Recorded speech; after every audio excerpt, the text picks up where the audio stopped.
Hi, friends.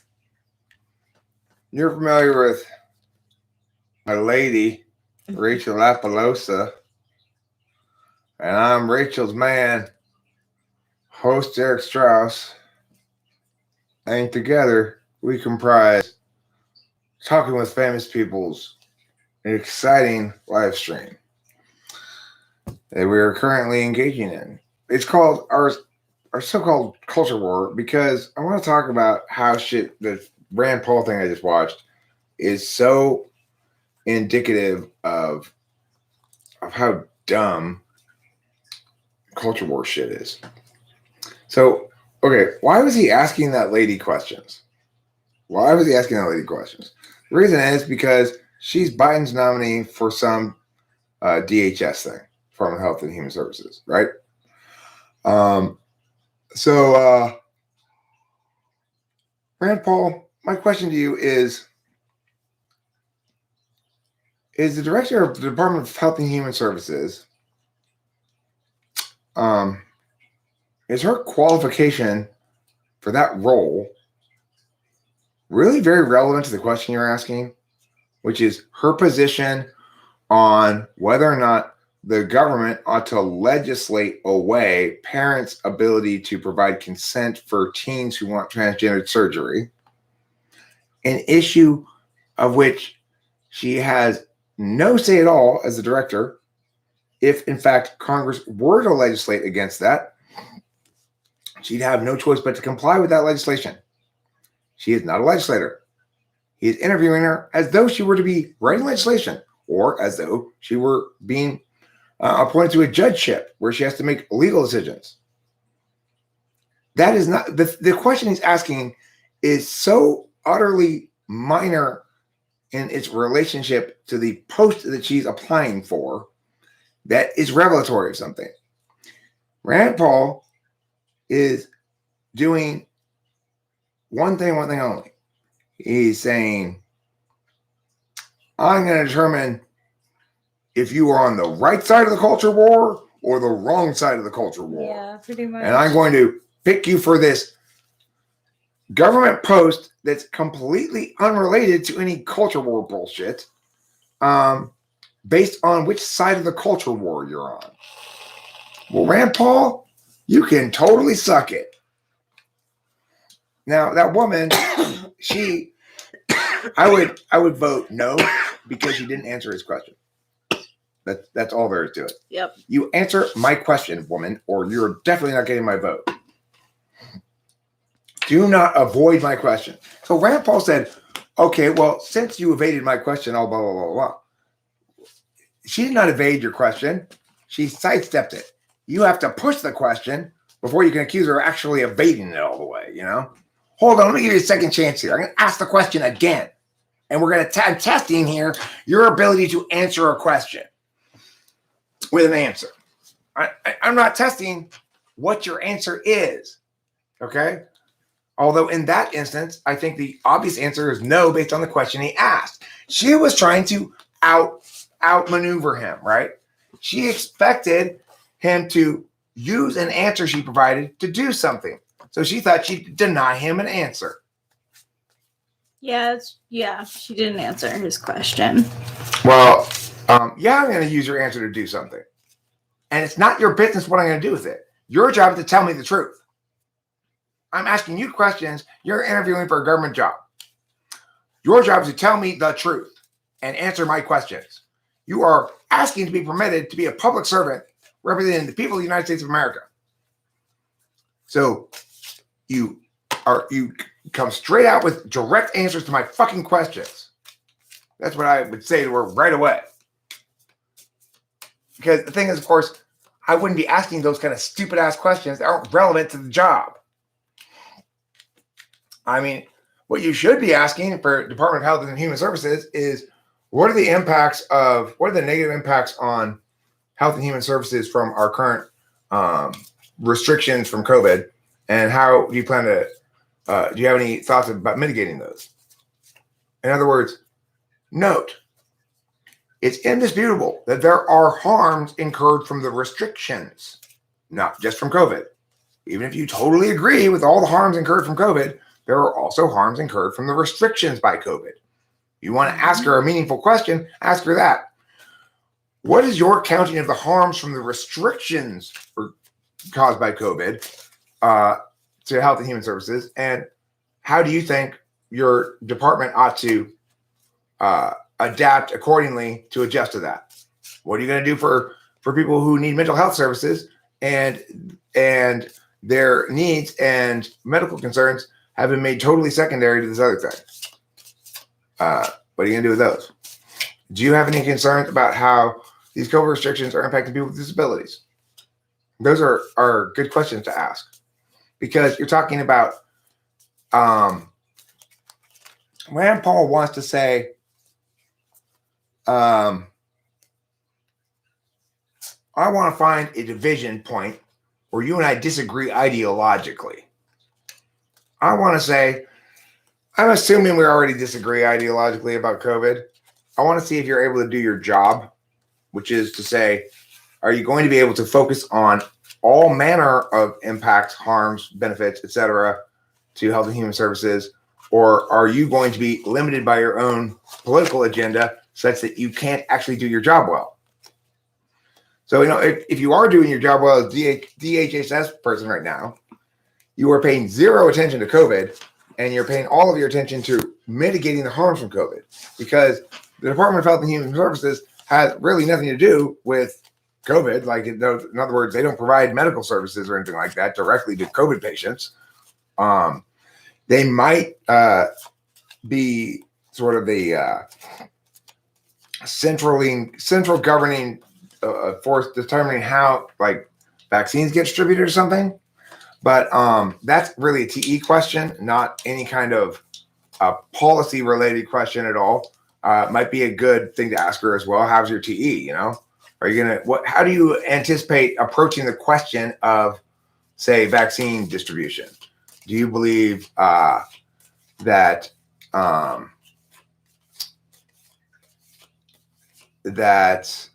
we ought to endanger the people who are most at risk by prioritizing them to get the vaccine first, given the fact that it's not received adequate, the normal amount of testing protocols makes it inherently more risky than, say, a fully approved FDA drug? Are you okay with passing on those potentially additional harms to the most vulnerable population on the grounds that the potentially available benefits of that same population outweigh? And if so, what's your justification for it? Those are good questions to ask, right? They're meaningful questions. And you determine that way if the person is a smart person or not. Both those people I watched in that video were very dumb people. Both Rand Paul and, well, this is not true. One of those people in that video was dumb. That lady was a dumb person. Very TE oriented and dumb and evasive. Rand Paul is evil because he's a smart person who's agenda driven. And when you're smart enough to not be agenda driven, you have a responsibility to not be agenda driven. So he's an ENTP that makes me want to wag my finger. You took an opportunity to ask a woman who's applying for a job as a public servant for the United States of America, and you turned it into ideology testing. Shame the fuck on you. Ideology testing. We got two teams each doing ideology testing. Are you on the right ideology? Both your ideologies are shit. Suck on it, motherfuckers. Oh.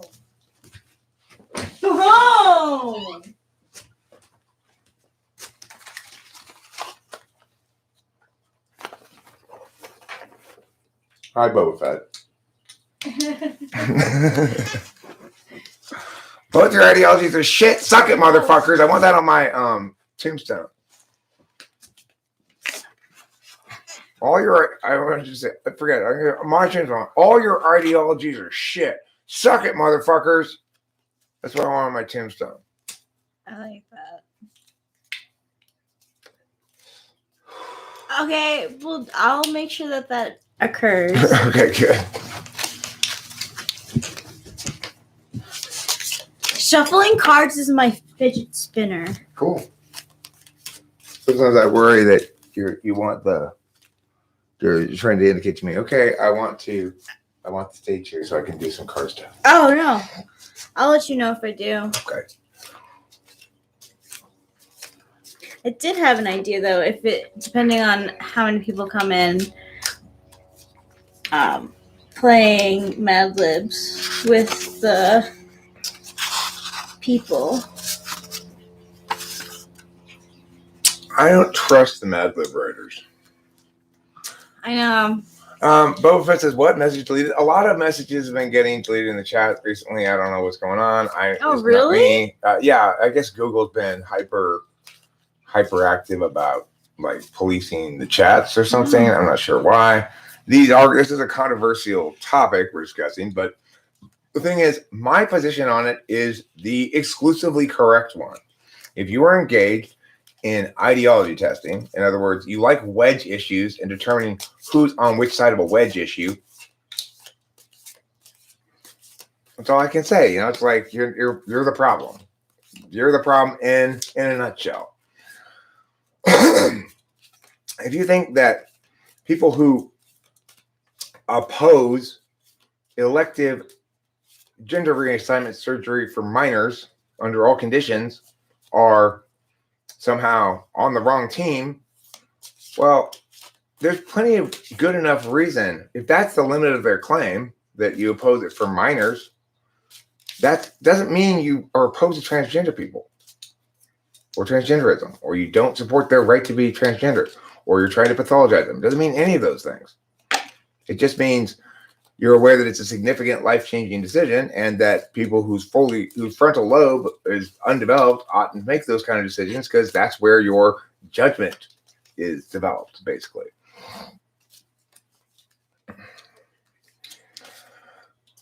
Right. Don't be on a mission to scrub wrong. As a general rule, like if your approach to American politics is to attack those people who are wrong and to identify whether somebody is on the right team or the wrong team with these wedge issue questions, then right, you can think something's a pathology and still support individual rights. So like it's and this comes into the question that was almost going to be the title of this, right? No, I didn't see what happened to Destiny with his political misadventure. I have no idea what happened. What's his political misadventure?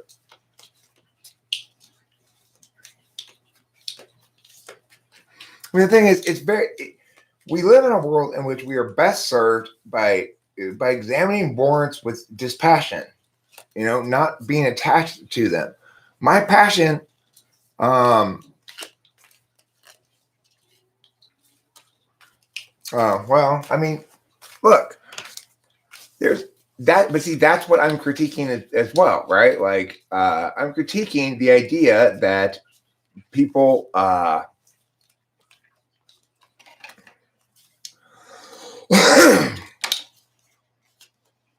mean, but remember, Pistofferson, Destiny's voice is vastly more powerful than those who wrote BS articles twisting his reasonable takes. Those who wrote BS articles twisting his reasonable takes made the mayor, who had previously found himself a beneficiary of Destiny's support, suddenly have that turn into a recipient of a negative from Destiny's support. So he asked Destiny to no longer, if Destiny actually supported him, to no longer publicly link to him. So that's the only thing that those people accomplished, was making him seem controversial enough that the mayor chose to not use him to promote himself, which is fine. But note that in the end, what's the big takeaway from this? It's not the localized takeaway that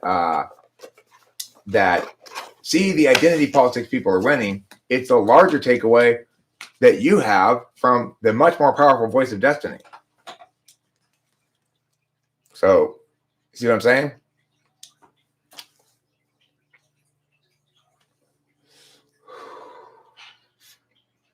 Are you friend or in a romantic relationship? Me and Rachel, we're husband and wife.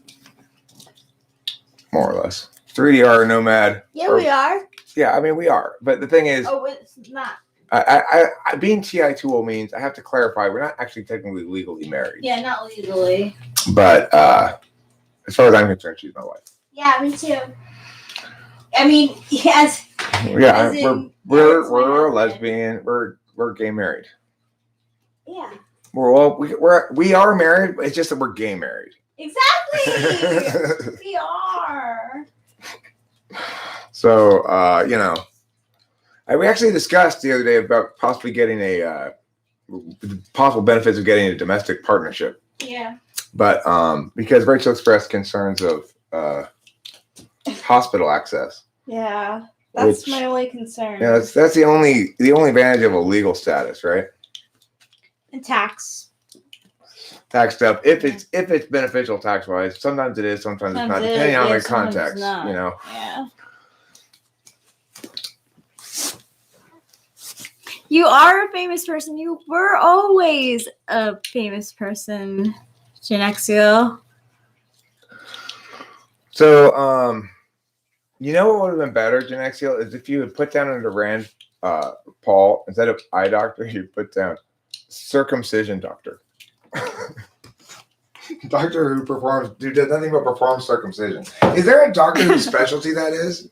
In the I think so, actually. In the Jewish religion, they that's their brisk. The brisk is the circumcision. Right, I think don't they eat that? Doesn't the guy cuts it off, put it in his mouth or something? It's really gross. It's performed in front of loved ones too. Right. Okay, you were about to answer my question. All right, well, let me see what your question was so I remember it. Are popular beliefs generally wrong because of MBTI population percentages? Mm-hmm. Yes. But really, it's much more, you just say whatever you want to say. You want to, talk to her with your voice or what? You can talk to me. Just so you know, Donna Lloyd, it's Rachel. But just to tell you, it's like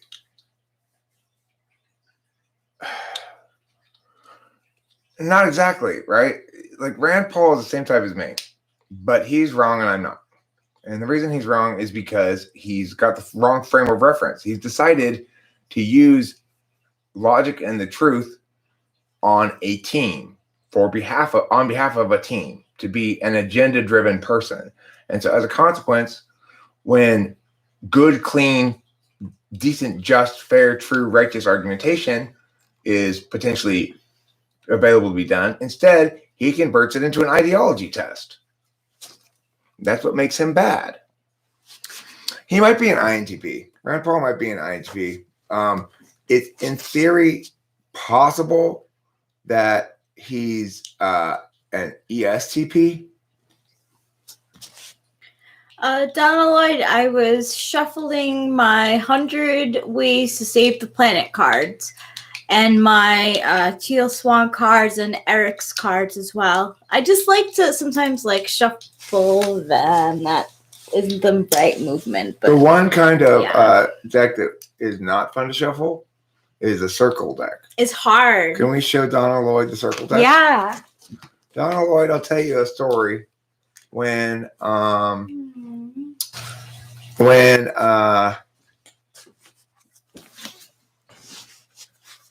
got these cards. So Rachel and I traveled to Washington State to visit a community member named Hambone, and we went to a combination thrift store / antique shop. It was kind of like a knick-knack store or whatever you want to call it, Yeah.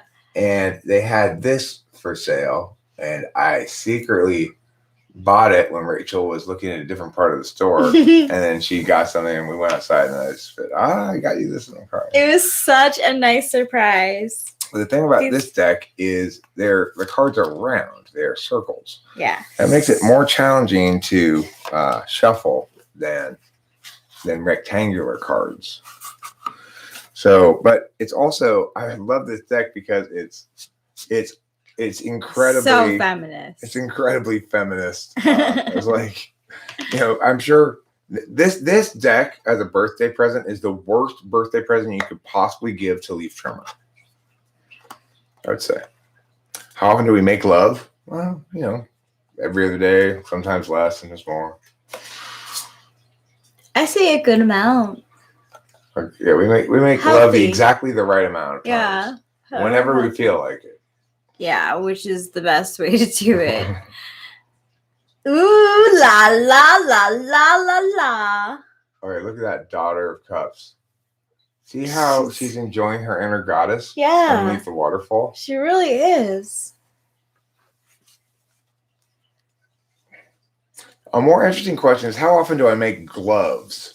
And the answer is very, very infrequently. Very infrequently. See, these are such feminine. It's so great. Oh, look at this chicken. Wow, she's having a baby. Oh, is that what's happening? I don't know. Or maybe her period? No, I think they're putting a jug of sparkless water up her face. Or is that a small guitar? I have no idea. Am I still an INTP if my TINFE is almost equal and I am 45 extrovert? It doesn't work like that. No. Do is it or dwa or something? I don't know how. I'm not sure. Name. That looks like Hebrew. DW. I don't know.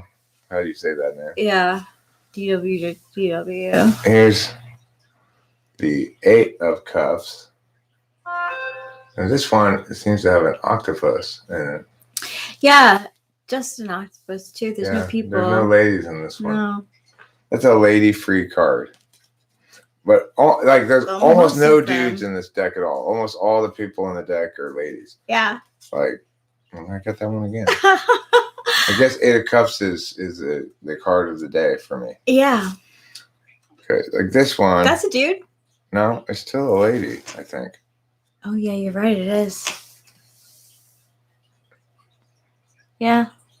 She may be driving a chariot, but instead of horses, she's got Pegasus. And instead of a sky, she's got a goddess overhead.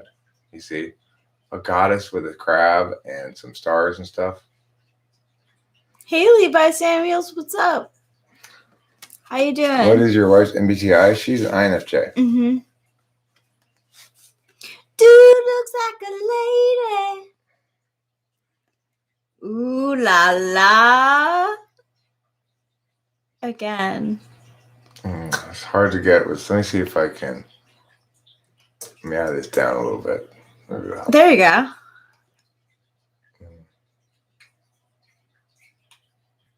This is the something. I don't know what it is. What does it say? Empress. You can see she's an empress. Why? She's got leopard skin for a blanket. She's got a mirror, a rose. She's got, what's over there? It's like a Buddha statue from a Chinese restaurant. Oh, yeah. Something like that, so yeah. That's her throne, I think, maybe. And then down below, that's like the bunting around the room or something. Mm-hmm. Ooh, I like that bunting around the... Bunting is stuff that goes like that, right?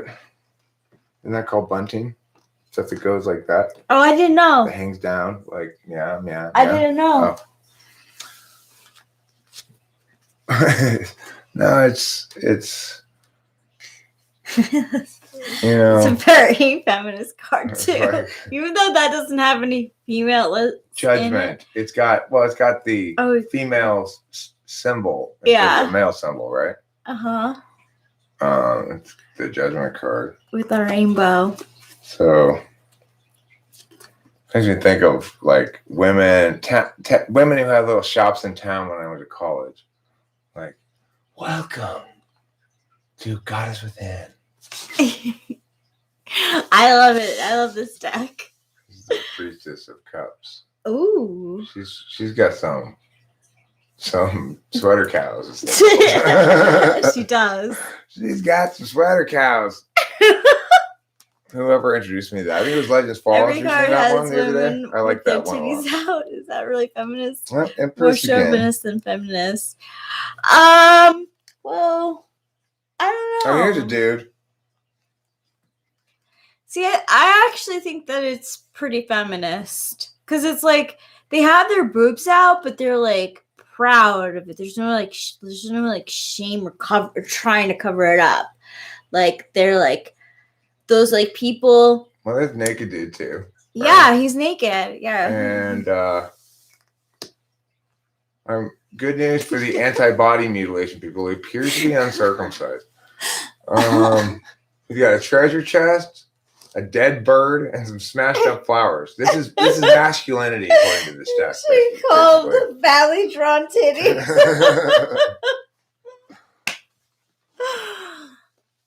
Yeah, it's like I would like to have a conversation with Destiny. I don't want to really debate him because I think his whole shtick is emotions. people who are debating are too debatey. You know? 7 of Cups. Oh, 7 of Cups. Let me tell you about those 7 Cups. They're all A. What? Ooh, Oh! burn, lady, burn. Oh my gosh, I am so glad. I'm just joking, everybody. I'm sorry, I don't mean He's very boob positive. You are body boob positive. is equally great. I got no problems with anything. I don't mean to be body shaming at all. But I just thought that was a funny. You see how that seems to be feminist. Yeah, that's definitely feminist. I am a woman born of an egg laid by another woman, and no males have come into play at any point.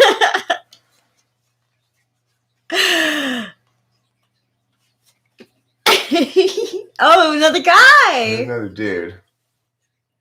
He has his boobies out too. But he's got his junk covered. Yeah. And he's looking pretty self-satisfied. He does. That's the Emperor.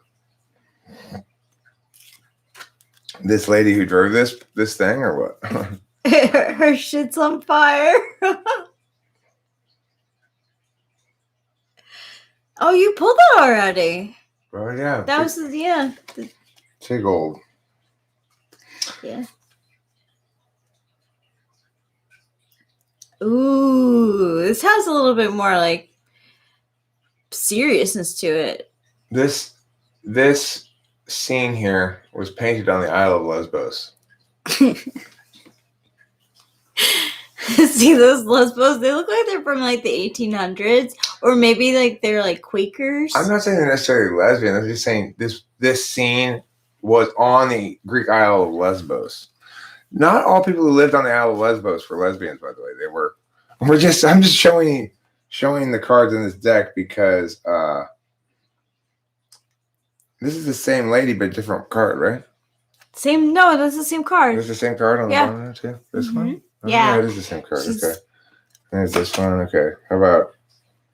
I'm gonna try to find some super feminist one. Like this is pretty. This feminist. Is very woke. Okay. This is an extremely woke card, especially during these times. I wish I would have shown this last month. It was February. It would have made up for. I'm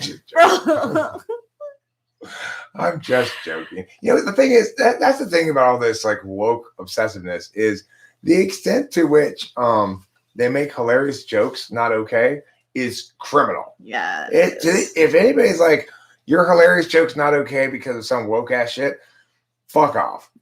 Because if the joke's funny, then all's okay. If the joke's not funny, then it's a different matter. And obviously the funniness of the joke has a lot to do with like mean-spirited shit isn't to me funny. So those cards are interesting. Oh, that one has this one has a dead. Well, can anybody tell me by looking at the pelvic bone whether this was a woman or a man? I can't tell. Can you tell on the pelvic? My why it seems. There we go. My forensic anthropology knowledge is a little weak. Is X woke? Who asked that? Gonna smoke soon. Let's pull balls, Donna. Let's pull balls. Actually, I'm gonna do a quick reading for you, Donna. A quick reading for Donna, and then we'll pull balls. Okay. Yeah. Here we go, Donna. Some Your first card. balls. This is your underview. That means your basic foundation of the situation right now. Right now, you're saying, I'm Donna Lloyd. I'm the Empress. Get out of my kitchen. Now, that's the underview. Here's the frame. That's the most feminine of the overview. So, in other words, you as the priestess, underview, that's the basic foundation, are operating now under which frame of reference? Oh, this card again, death. Under a frame of death. Change. So some big change. You're the Empress and you decided to make a big change. That's basically the frame and the story. Okay, now the past, present, and emerging present, because I don't like to do the future. Past is Two of Cups. This card means that you are going, you met a merman, and then you realized neither of you had genitals, so you split up. Is that what happened? Oh, this is the past. You used to have the love of your. This is the soulmate card. Yeah, this is. You used to have the love, what you thought was the love of your life. What you thought was, okay. That was past. That's past. Here's the present. This one is it's the hanged. Look, it says hanged one, not hanged man. Oh, wow. I never realized that before. Hanged one. That's how woke this deck is. Is that her bush or is that some junk? I don't know. If that's a girl or a dude. Okay. So you're currently in the middle of hanged man time, which means you're waiting, kind of like torn between things, unsure. Yeah. And then the last one is the emerging present. This is the directionality we're going in. Ooh, this is not a good card, huh? Three of Swords. Is it the Three of Swords? Yeah. Oh. That's the betrayal one, right? It's the heartbreak. Heartbreak. Well, okay, so when your husband gets home, do ask him why he smells like perfume. Because or you could have had your heart on something, set on something, and it's not going to go through. Donna, only you know the truth about your own relationship and whether or not you have impending heartbreak. It could be you really wanted, like Rachel said, that new pair of Jimmy Choos from Nordstrom's. Oh, no, husband. Okay.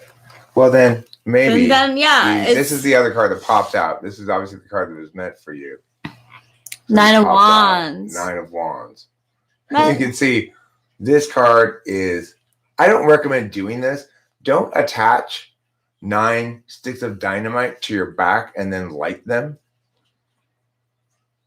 That's some great NTP humor there. I love that. That's if it were dude, it would be called the Wanged Hun. Instead of the Okay, so there's your reading, Donna. There's your reading. Are these saggers? I don't know if they're saggers or not.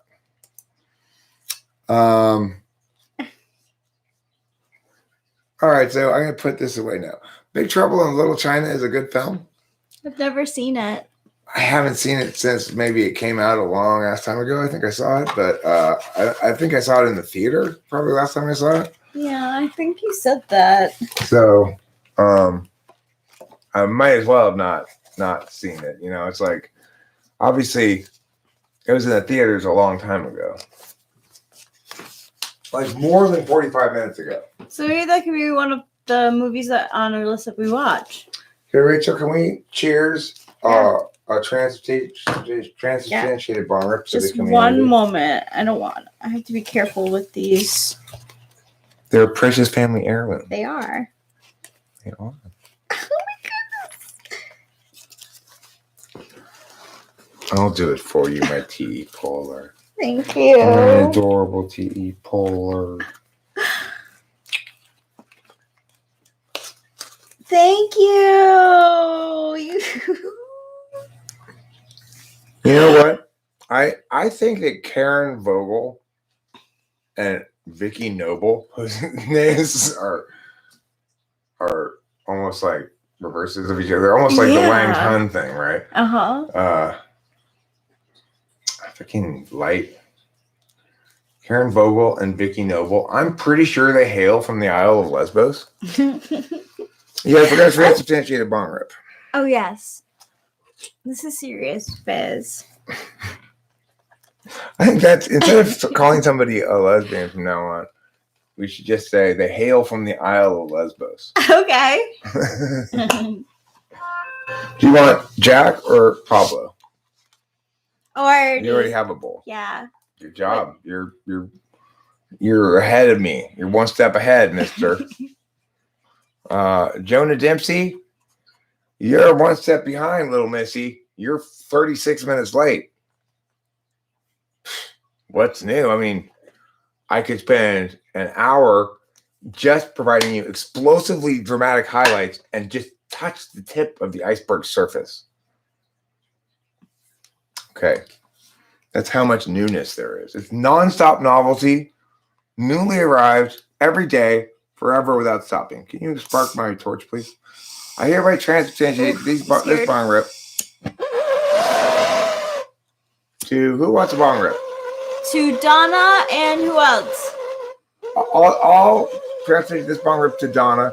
You transubstantiate that bong rip to Jonah Dempsey. Okay. Hey, Donna, you're getting the bigger bong rip, but I have Dempsey. bigger lungs than Rachel, so you scored on this one. I transubstantiate these.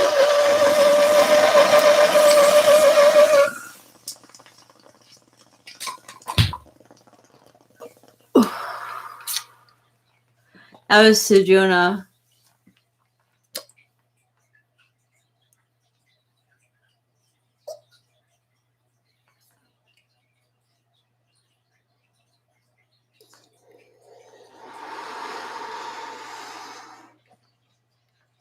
Jana, sorry.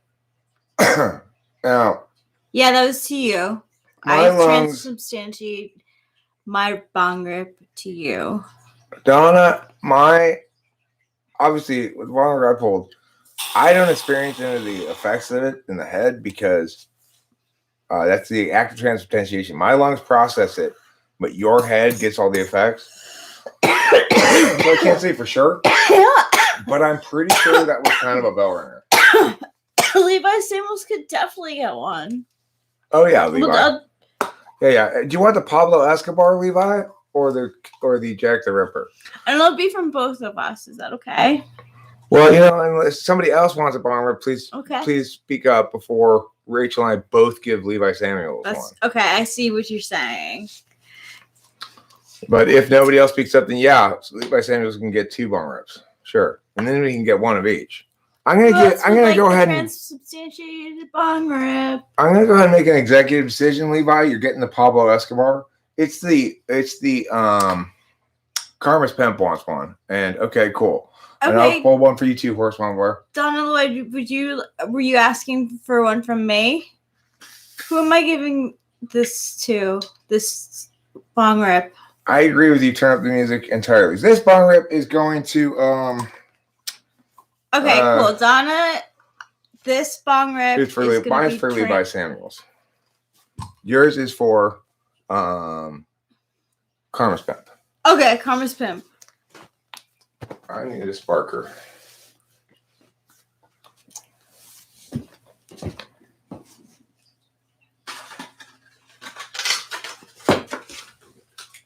Okay. Levi Samuels, this is the indica that we got, the Pablo Escobar. It's quite good. Yeah. So is the sativa though. The Captain Jack's or the Jack Ripper's really good too. Yeah. We transubstantiate these bong rips too. I transubstantiate.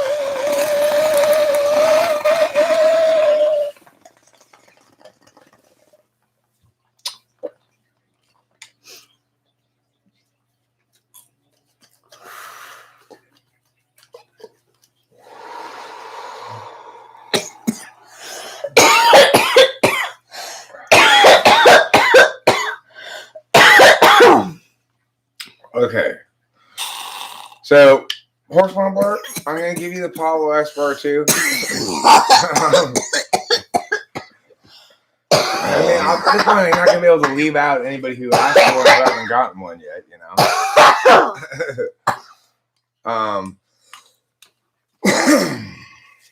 Yeah, I take my bong rips in two. I smoke and then I rip. Okay, horse mumbler. Horse mumbler. I hereby transubstantiate this bong rip of the Pablo Escobar. This is the end of the job to you.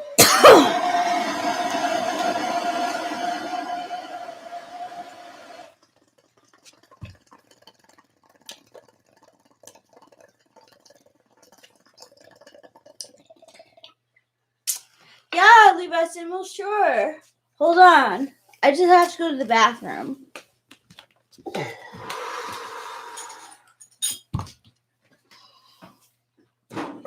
Sorry, that was a little resiny, horse mumbler. Looks like we got a bit of cloggage going on. We got a clog party down at Bong Central. Rachel, I'm not sure she really looks at the bottle before she grabs weed. Do you? Yeah, I do. Oh, do you choose like which I want to smoke this one this time, this one that time? Okay. Mm-hmm. So I don't know the answer to the question. She's not announcing what type she's smoking. Well, 69 Cuda, I will get you right now. Okay, I did not forget you. I'm just going by who asked when they asked. I can tell you what I smoked. I smoked both times the Pablo Escobar. Okay. So my point is the culture war is basically when you're a politician like Rand Paul was, and you have a job such as checking to see if somebody's qualified for the Department of Health and Human Services, you shouldn't be asking wedge issue questions. Then you're just doing an ideology test. And I call bullshit on that. And I say, yeah, sorry about that. The bong water is a little dirty. So 69 Cuda, I know you're a little bit fussy about your bong water and the taste and stuff, but I'm not going to change the bong water for you. Clean the damn bong. Hey, this is a lot cleaner than some things in the world. Oh, I got you there. Possibly even cleaner than that. Whoever mind it is. Okay, who is this bong for again? Cuda, 69 Cuda.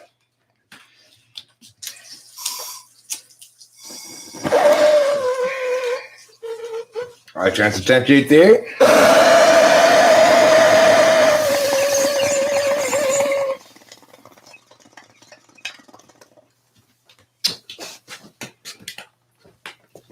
Where did I put my... Oh, there it is.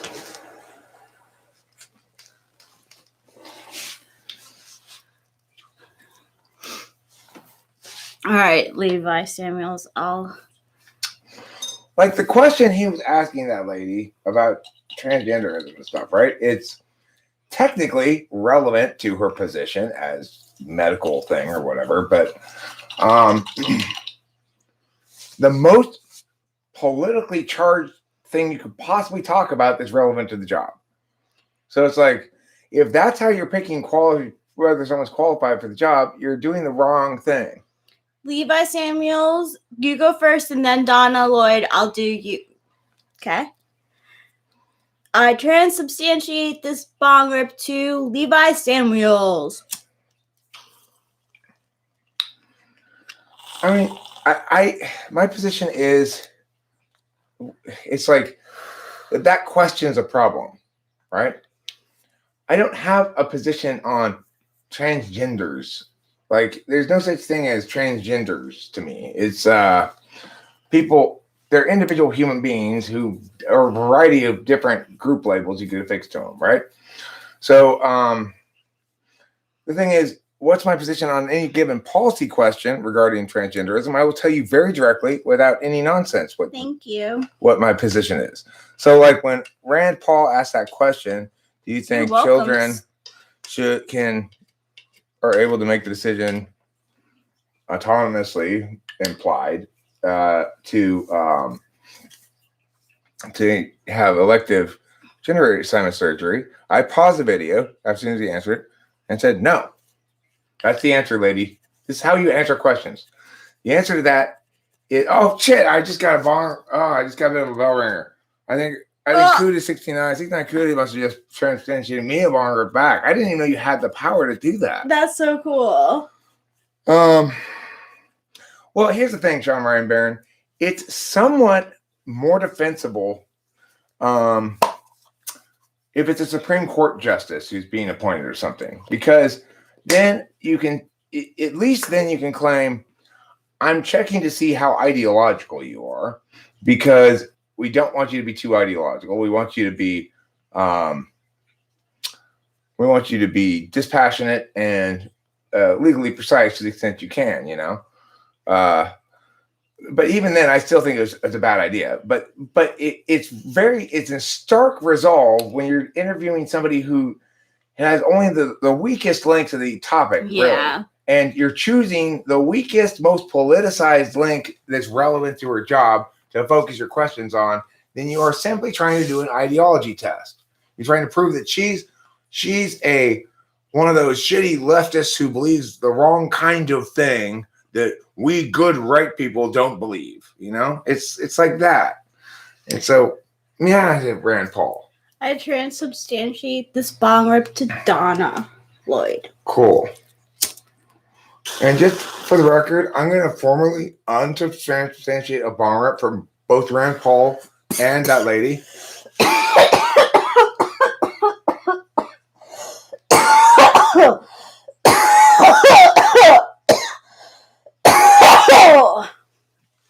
Well, I was appalled by her lack of an answer. The answer is definitely no.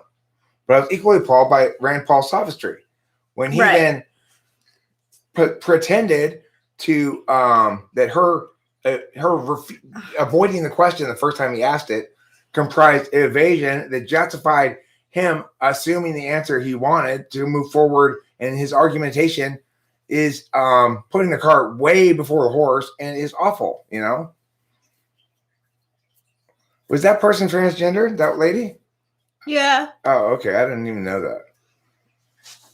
But I just thought she was a manly lady. It didn't occur to me to see like that.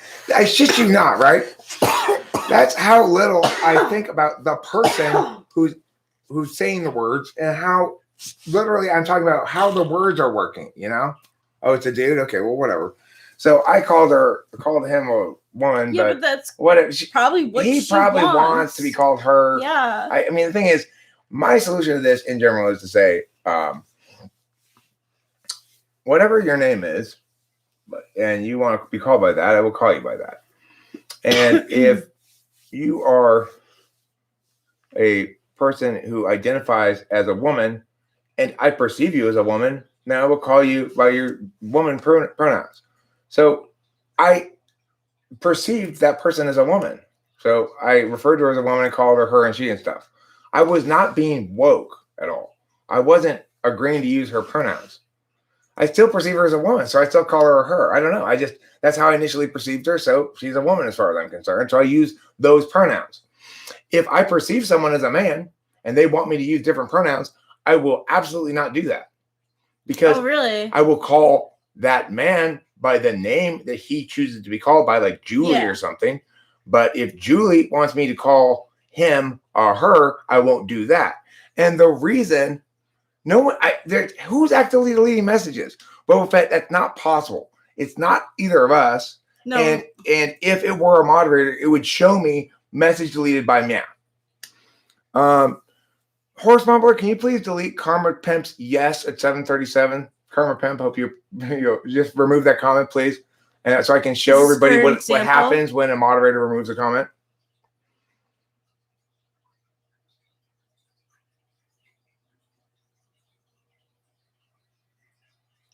No, hey, listen. I am not defending. At no point have I defended her inexcusable answer dodge. No. I've appropriately compartmentalized them into separate critiques. Okay, so let's see. So Horace Mumbler said he deleted Karma Pimps. Yes. So let's look at it. And you can see right here it shows message deleted by Horace Mumbler 1. If you show view deleted message, it says yes.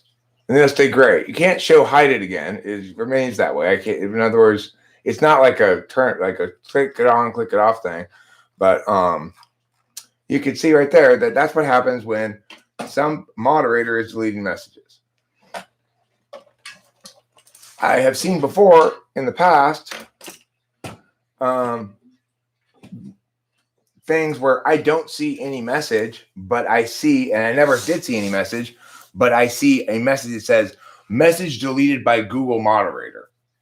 So I've seen that before. I haven't seen it in a while, not in quite a long while actually. But Hi, Octavia so Silva. it has to be an algorithm thing because I mean I think woke is an incredibly presumptuous and offensive word. People who disagree with you are not asleep.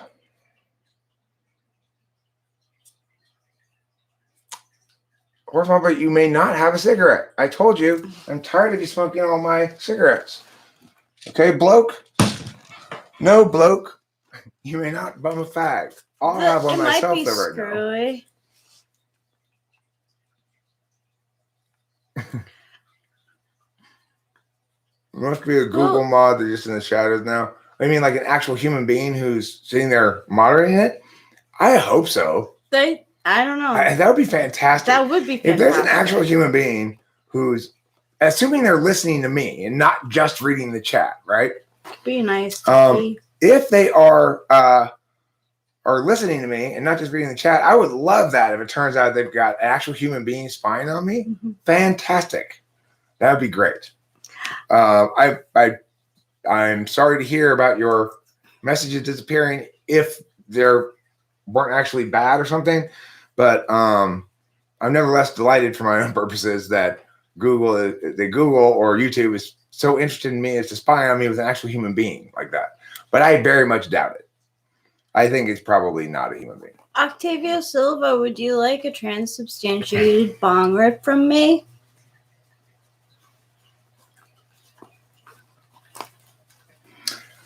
Doesn't matter, Octavio Silva. 69 CUDA is 69 CUDA.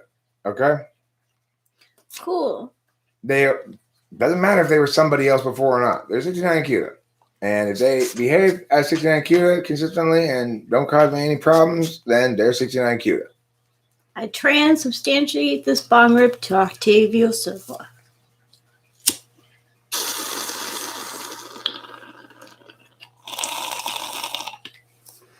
For those of you who have received Rachel's slightly more girl lung size bong rips, you'll see it's still a hefty bong rip. So don't feel like you got cheated at all. Okay.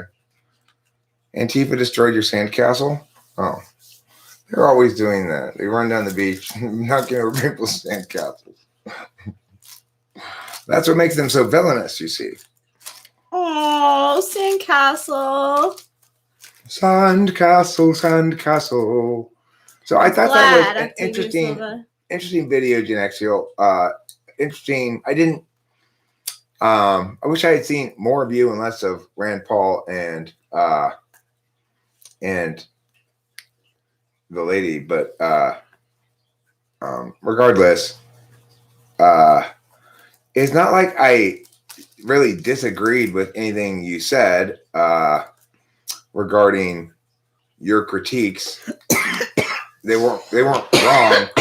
They just weren't strong. I like the clips that you used in your video. The video was strong. I think the video was very good. I didn't. It's. I mean, it's a little long. For me, I'm not interested in having it proved to me that Rand Paul is a douchebag because I find no particular glee in that fact, and I'm already aware of it. So, it's like on those levels, it's a little long for me. I will try to, just out of curiosity, I think I'll go to the end and try to watch some more of you, because of course this is the problem with being expert in Intuitor. I can't get through a video without making my own video first, in the process. It's like I try to make a video about Jen Exiel's video. I really should watch the whole thing off camera first and then critique it. I don't care for the, like, what you might call emoticonization of concepts and that you do. I personally don't care for it, but I don't think it's a bad thing to do. I think it's not necessarily a dumb thing to do at all. I think that a lot of people process information a lot more slowly and a lot more holistically than NTPs do. And it seems consistent with third slot and I. Did you finish your homework, Octavio? Because you know the rule. I've told everybody the rule, right? If Octavia hasn't finished her homework, she's not allowed to hang out with us. Not until she's finished her homework. Yeah. Finishing all of your homework is hugely, hugely important. It is. You're studying for the SAT? Oh my god. Why are you studying for the SAT? Aren't you already out of high school?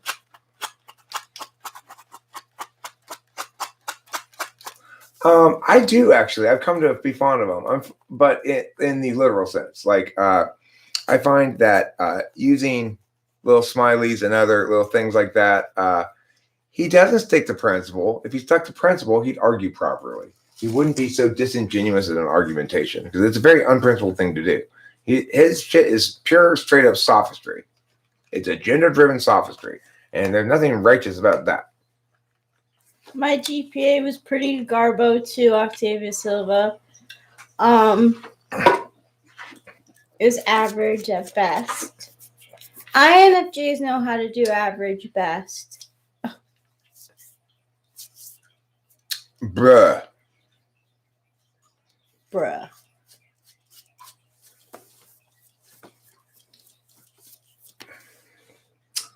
I like that variant on bro. Bruh. I like it. Bruh. Yeah. Bruh's good. What's my favorite video or stream that I've ever done? Okay, those are separate questions. Let me talk about stream. Favorite stream I've ever done?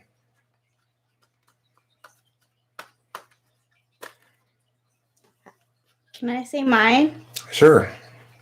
Your final breakup video live stream when you broke up with Kimberly.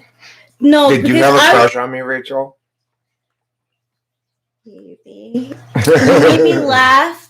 Seriously, like, you made me laugh so much. I know you were in such pain, but like, you made me laugh for the first time out loud in like weeks in that video.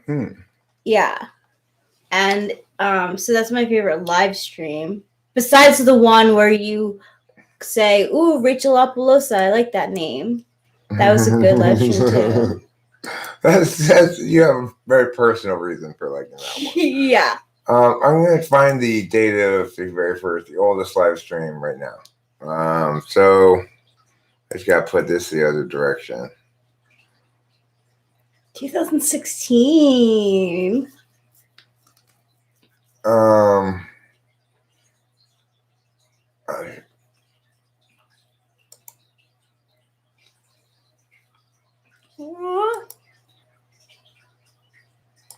Copy link address.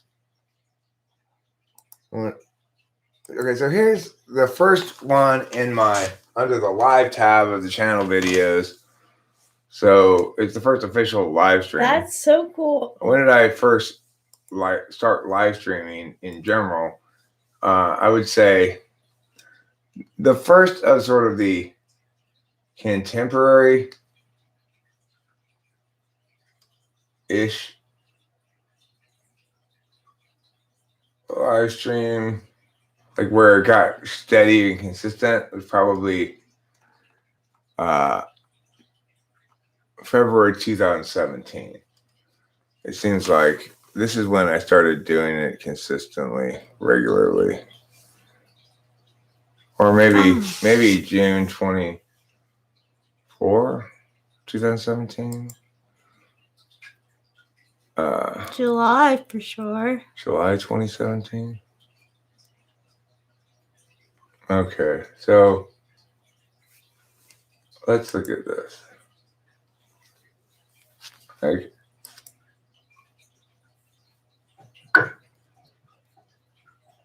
Hi friends, host Eric here, host of Talking with Famous People. And I'm live streaming today about INFJs, King of Perception Management. All right, so here's an early live stream. Well, they're very different than they are now. Because, I mean, the thing is, the reason I live stream now and enjoy live streaming a lot is because there's lots of engagement with the chat. And so, you know, when there's 20 people here, it's a lot more engaging than when there's 10 people here. And it's more engaging still for me when there's 30 people here. Of course, each of those 30 people then is getting less engagement directly from me towards their thing. So that's not 10 hours long. The one I just linked? No, he's probably looking. Oh, he's probably now. looking around at other ones, yeah. What's the longest? 10 hours. 10 hours, I guess. There's a link. Local Susie and Squill Batter Patty talking. Huh? Local Susie and Squill Batter Patty. I Oh my forgot. I totally gosh. forgot about Squill Batter Patty. Hello! I'm Local Susie, and this is my friend, Squirrel Batter Patty. Hello. And we're here to talk typology with you.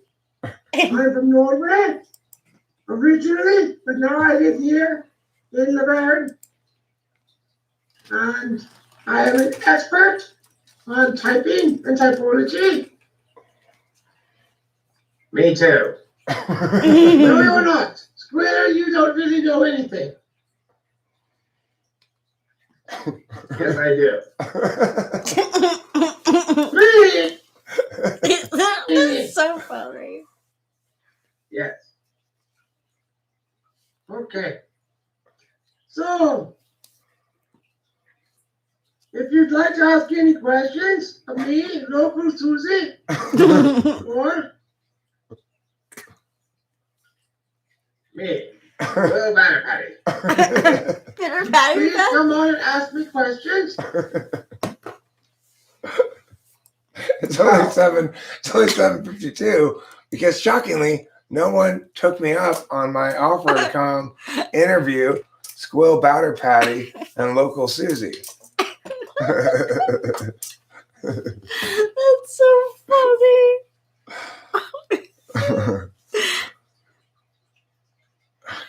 Why are you at each other's throats? Is this like What happened? T.I. Dom pissing contest or something? Okay. That's funny, Octavia Silva. That doll sounds unironically identical to my German grandmother. How long did it take to build up a consistent community? I don't. It's hard to answer that question because the channel's gone through, morphines kind of. It had at one point rather a large community of raw room participants and active in those available live meeting rooms because I was in them a lot and eventually gradually started to grow people. I find those kind of unrestrained environments very straining on my FE. This is an example of selfish third slot FE. If there's a group of people, each of whom have mics and cameras, then I've got to run away. I've got to get away, because I've got to pay attention a lot to like talking too much or whatever. I can't monopolize things. I really prefer to be like lecturer at a this is just ideal. It's like it's as though you're able to do a little lecture towards a group of people who are just listening while they're all shouting questions at you concurrently or making comments, and none of them are in the air, right? So I can just respond to them as I want to, and it's very much an action deliberator frame of reference. I like to take action when something sparks me to take action. And I like to critique stuff, and you guys be the thing I talk about and critique. Channel is very small. What's SMOL? You probably need to branch out and find new people. Oh, you just mean small. Also, what's with the green mat behind you? That's not a mat.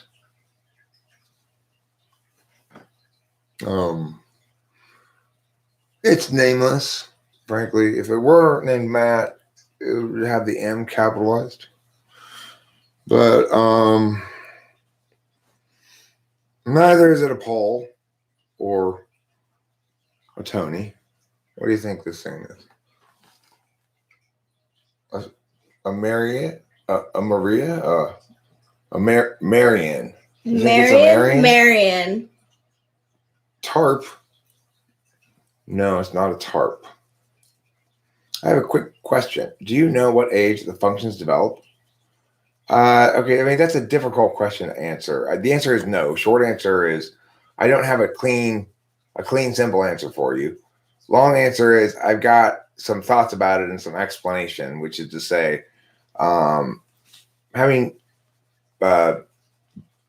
given birth to my daughter out of my butt a long time ago, 22 years ago, I got to see a child grow from newborn. I was actually in the delivery room, so I saw right when she was born.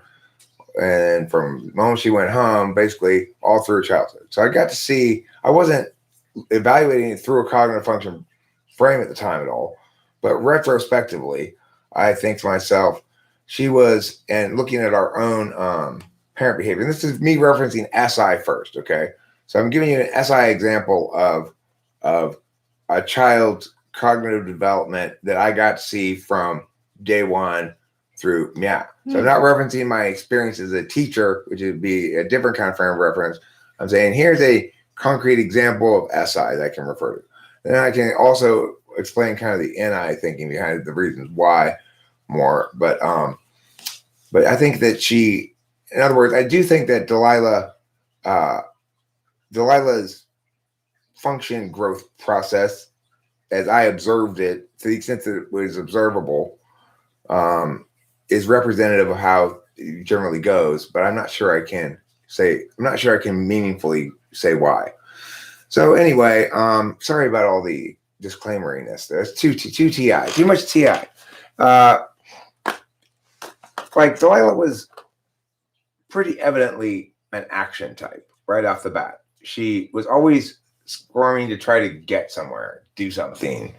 107 sustenance, tenance. Oh, you mean sustenance? Sustenance for the soul. Does the link show up in chat if I post it? It will now. Turn up the music. I will make you a moderator so you can post a link, and then once you posted it, I'll unmoderate you again. Not because I don't think you're moderator worthy or whatever, but just because I don't like to add any more moderators. Moderators tend to be a point of conflict. Sparks at YouTube. Yeah, that's our electric chemistry. There's 1/2 chemistry, 1/2 electricity, 1/2 nuclear energy. Well, guess you're a bad guesser.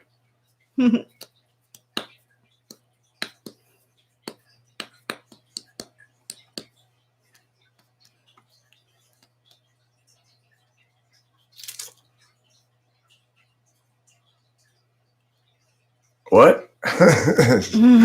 Karma's Pimp's comment chat thing there just completely broke my brain. Me too. Yeah, well, put on yellow alert. Is something about to go down? Or, oh, you guys full false alarm? Oh, I see. You're talking about those two. Gotcha. The reason I think children are easier to type is because when you're younger, it's more your natural state. As you get older, you learn to adapt to fit better into the world. I think that's a good reason to justify it. I don't know, sustenance. I don't care about IQ. I have a specific frame critique about the IQ test that makes it essentially. I think answering your question in the way that you would like me to answer it, which is to afford legitimacy to the term IQ that I don't believe the term deserves, is not what's going to happen in this conversation. So that's just all there is to it. I just caught myself like tooling. Like you went back and I went back. But yeah, well, that thing, right? Yeah, that's a funny way to put it. Tooling, fe tooling. Mm-hmm. What are you doing? I'm just fe tooling. Yeah, it really was. fe tooling with Marshall McLuhan. ESFP though, bruh. Well, you know, they got an Among Us icon, right? There's a pretty clear message there. I don't think it's a crew member. If you know what I am saying, yeah. I could go for, I think, a soda. Would you like one? Or should I make coffee? I would like an O'Doul's. Oh, crap. Forget that we have them, all right? I'm going to have one also. You said, oh, O'Doul's. When the chat member is sus. I like that use of SUS. It's a shorthand for the word suspicious. Is Kitty in the house? I don't think so. Okay. Amogus.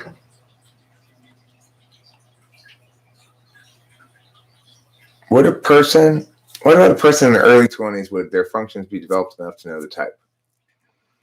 To know their own type?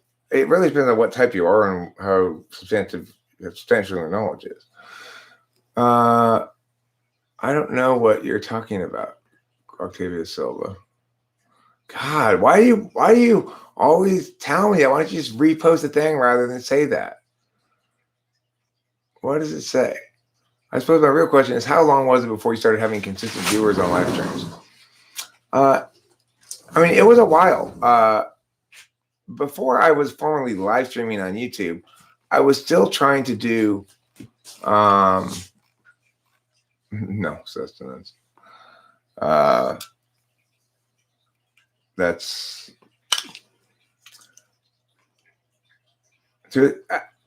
If you assume that the reason I critique IQ tests is because I'm mad because I scored low, it's likely that that's how you make decisions, because you're not deriving that from anything that my affect is giving you.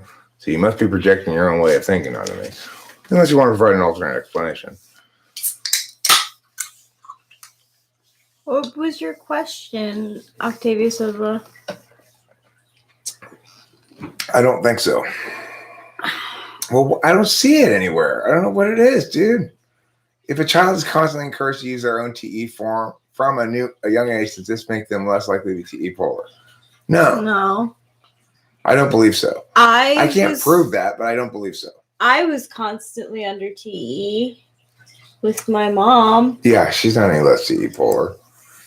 It's and I really tried. I even went to business school. I INFJ at a business school.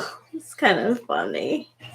That's the miserable kind of like ontology quagmire we place ourselves and others into,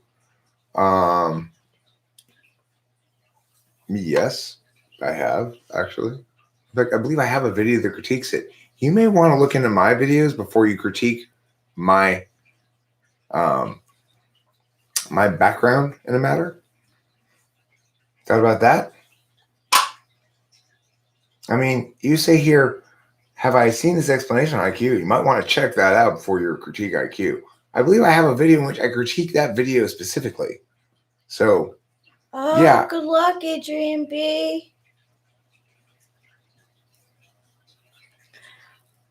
I gotta ask the question, Adrian B. Do you know are any of them impacted, or they just need to be pulled? Wow. Adrian B, listen, just remember you are one of the lucky ones. Just be glad you aren't among those kind of people who get their wisdom teeth pushed. Not. Going from here all the way out here is a lot more negatively impacting on your biological self than coming out this way. Because there's a hole right here is why, mostly. I got put out for mine. I had 3 taken out at the same time when I got my wisdom teeth taken out. My first wisdom tooth that I took out. Is it the first time you're going under, Adrian B? I don't remember sustenance me claiming that the scores were arbitrary and subjective. So why would you say they're not? IQ scores also aren't examples of genocide. That doesn't make them a smart way to approach things. The first time I had my first wisdom tooth out, it was in like 1992 or so. I remember being like 8 years old. And the reason why they did it was because it was impacted. It was not coming through this way, it was coming through horizontally. And they didn't put me under. They just gave me injections. And that one, I had a big face, and I was pretty down and out for a few days. But then the next time I had my wisdom teeth out, I had 3 done at the same time. I had my top, 2 top, and a bottom, and they put me under. And I had, there was, you feel the stitches and stuff, and you feel sore. The day of, you don't feel anything. Usually you're so doped up that when you go home, you're totally numb. I mean, which can feel uncomfortable, of course. But it's not until a few days later that you'll feel the soreness in your jaw from being open for so long and then pulling the teeth out. You'll also feel stitches, and those stitches will bleed. Okay,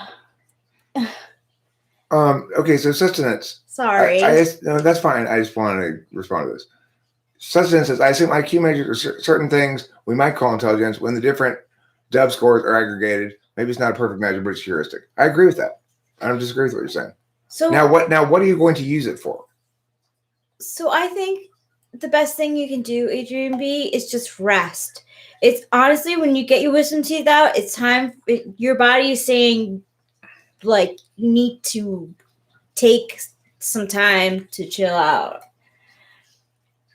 You have to have a recovery period when you. Okay, so I'm now shifted into sustenance is actually worth talking to, because that's not that he's not an ESFP. Sustenance is not an ESFP, so that's good. He's still totally wrong about IQ, of course, because of a failure to critique the metaframe, which is to say, you are making a tendency. You're making demonstrable deafness of a multiplicity of processes into a ontologically normative attribute. That's fundamentally a bad thing to do, because the first approximation, in other words, the static representation of these, comparative deftness of process usage is fundamentally a metaphor in and of itself on some level, because you're describing what is never an attribute as one. Okay, so there's that. That's not, whatever. There's lots of things you could say that about, and that's not in and of itself a reason to do something about it. But the problem is this: like the Big Five, it makes what ought to be considered and is most correctly considered in terms of trade-offs. In other words, because you're so frame focused on the empirical link and the utility and validating it by making predictions about, say, who's going to be successful at what job or whatever, you're ignoring the larger frame of reference is much more important, which is why are you taking these demonstrative aspects of self and affording them this normative status in the first place without including in your evaluation the necessary deficits that go alongside that, right? So it's like with cognitive functions, the reason I sound so much more intelligent than you, but you have a higher IQ score, is because of cognitive function stacks, right? I'm an extroverted intuitor who uses introverted thinking, which means my art form is communicative consistency or logical talking, and particularly creative, insightful, good logical talking with good ideas. And it's often surprising while at the same time being wholly defensible. So I'm also a professional debate coach. So I'm very, very good at sounding articulate and intelligent, right? You are not going to be as good at when you're going to lose this argument for sure. Of course, that would be true even if we were talking, but granted, the forum gives me a completely unreasonable advantage. So forget saying that we're having a real argument here. I can see that right off the bat. But you're going to lose this argument no matter what format we have it in, and I'm going to sound smarter. That doesn't mean I'm going to have a higher IQ score, and it's just one demonstrable part of IQ. So in other words, I'm not mad because I got a low IQ score. I'm glad I got a low IQ score. Now, keep in mind, I didn't actually take a real IQ test. It was like some Scandinavian Mensa test I took. But regardless, the point is, the reason I'm glad about it is it's revelatory about the IQ test, right? Let's say my IQ score is 107. Now you're compelled to face a contradiction between your SI experience. Here's somebody who, by all measurable, demonstrable instruments that we have in front of us right now, namely listening to him talk, is very intelligent. And here's somebody else who's getting its ass whipped rhetorically by this other person, and who's made to sound a fool by this other person potentially because the substantially overpowered warrants that he's bringing to the table. And I'm going to say, well, there's a flaw in the IQ test then, right? Because I'm not disputing that my IQ is low. Yeah. And I don't know what the fuck it is. I took this one test one time. I'm like, fuck yeah, 107. I'm embracing that because it works better that way, right? Argumentationally. But so like I wanted to just say that I wasn't finished with my wisdom teeth thing. So I had 3 taken out at the same time, and they put me under, and I felt stitches, and it bled, but it didn't hurt. I wouldn't have gone for a run like Oliver Linehan. And I did get medication. I got Valium, which made me totally wet. Like, you're just like, you feel like you're like a cloud or something, and you fall asleep, and then you feel like sleeping. Your body feels like sleeping. Like, for generally in the corporate world, you get a week off for getting your wisdom teeth out because it's a process.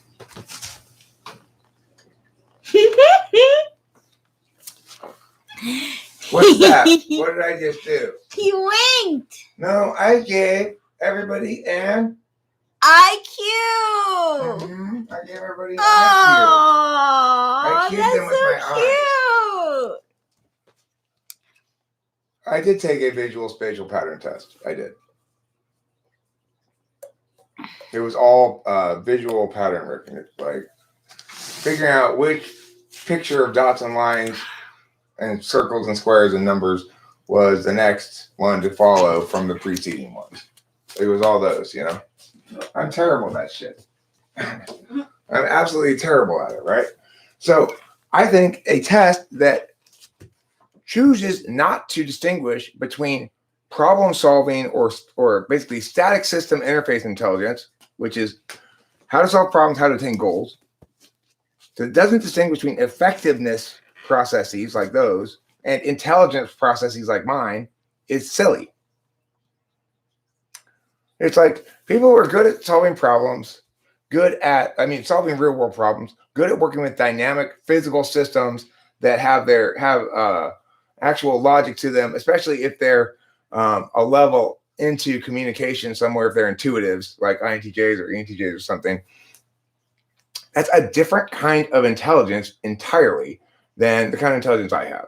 And pushing those two together and coming up with a composite score calling it intelligence is wrong.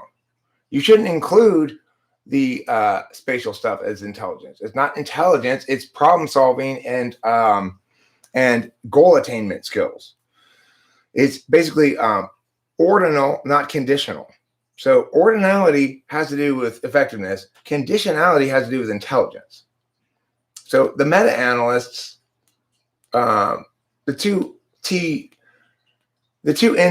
meta-analysts are always going to be, in my opinion, smarter and much less effective. So if I want to accomplish something, I go to an NTJ. If I want to be right, I go to an NTP. To me, correctness is about intelligence, and effectiveness is the appropriate word for the other stuff, right?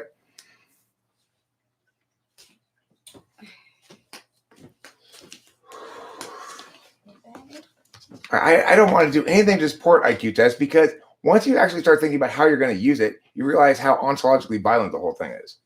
So what are you trying to do? You're trying to make people, basically, the people who love IQ tests, most of all, are INTJs and aspirational ESFPs. INTJs love IQ tests because they can prove that they're smarter than everybody else. It's like because they've got both good capacity with the verbal reasoning skills, unlike NTPs who, especially ENTPs, who got really, especially me, who got really bad capacity with the other side of things. They've got good capacity with my side of things and good capacity with their side of things. So they're going to get higher scores, you know? And what's the purpose of that? You're trying to determine whether or not somebody's qualified for a job given an IQ score. Okay, well, sure, if they're going to be like if they're going to be a JPL engineer, then an IQ test is very much relevant to those kind of skills and is very much should be incorporated. However, see, that's a different thing too. Sustenance. So I'm extraordinarily creative. I'm very out of the box and have very intuitive stuff all over the place. Lots of it is like songs, comedy stuff, blah, blah, blah, blah. A lot of the stuff, some of the comedy stuff you might call smart if you're going to use the word very sort of metaphorically. Some of the music you might call smart if you were going to use it metaphorically. Plenty of the music you might call dumb. Even if you were going to call it dumb, though, you would acknowledge that it was out of the box, creative, and,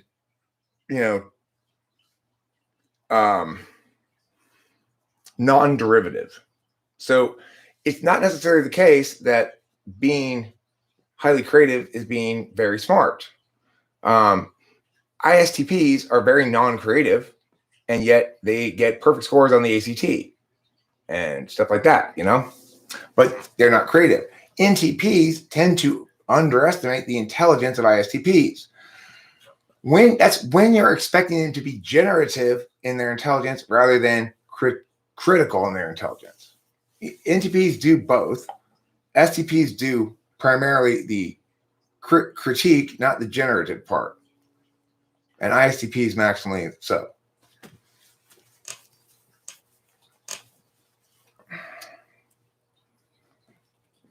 Okay, so INTPs, I should note, INTPs and INTJs both score equally high. They're neck and neck for IQ. And Horsemonger points out the reason, which is INTPs, unlike ENTPs, have actually 5th slot TE, so they're and 6th slot NI rather than the other way around. So it's like their TE is much more realized. Just like my NI is much more realized than my TE is, even if it's less active of my natural agency. So the other thing to remember is that any kind of test where you're prompting people, you are saying you behave as a subject would. So any kind of those tests is going to ignore your essence as an agent and your essence as an object.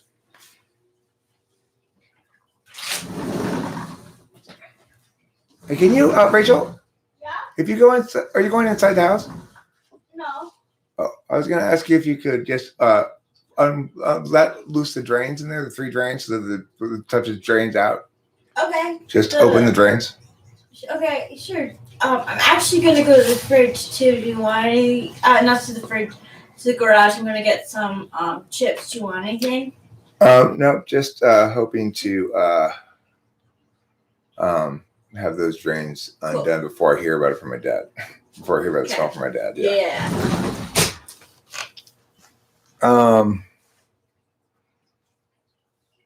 I'm trying to read Berlinski's critique of general systems theory from the 1970s. I'm not sure if I've read it. I don't think I have. Probably not. But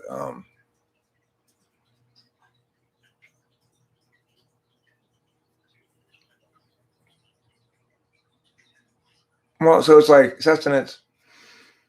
If we accept your notion that creativity, meaningful creativity is required to be intelligent, then I would say we just proved Elon Musk is dumb. But you would say probably no, he finds those meaningful connections, makes those meaningful connections, and finds the meaningful patterns at a lower frame of reference. So in other words, the idea of let's go out to outer space is not a new idea. And we've already done it. The idea of let's make electric cars, not a new idea. We've already done it. The idea of dig a big tunnel under a city, not a new idea. We've already done it, and a terrible idea for Los Angeles. The idea of shooting a car into outer space is a new idea, I guess. That's kind of, you give it some credit for being an out-of-the-box marketing approach. But, I mean, yeah, I guess it got a lot of press. It has to do with the novelty of He was in there.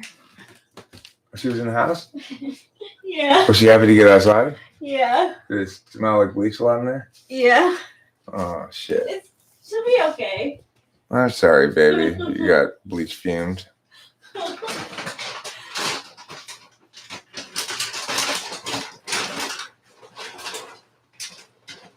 Well, don't have to make any sense and don't have to be deep or different things. That's the problem I'm having with IQ tests in general. Why are we choosing to be less precise? You know, it's like we could be precise, and it was a flex, plain and simple, crossface. Okay, so right, not really a new idea or anything. But the thing is, you could argue, yeah, but nobody before Elon Musk figured out how to make these things actually happen, like have a private business that shoots rockets into space, or start a new car company to compete against all the existing car companies successfully, take advantage of the emerging niche of electric cars before any major brand has already, owned it fully, besides, I guess, like Prius or something. So then for the first meaningful luxury alternative it's electric, the Prius, and all of a sudden you're a genius, because it's not about the fact that it's a new idea or a good idea or whatever. It's recognizing the dynamics of the dynamic system, which is, this is a good time to do this fairly obvious idea because of realities of this dynamic system, not because of realities of the idea. No, I agree with you. I understand, but I'm saying this is the difference between an analyst or an executive versus a meta-analyst like me.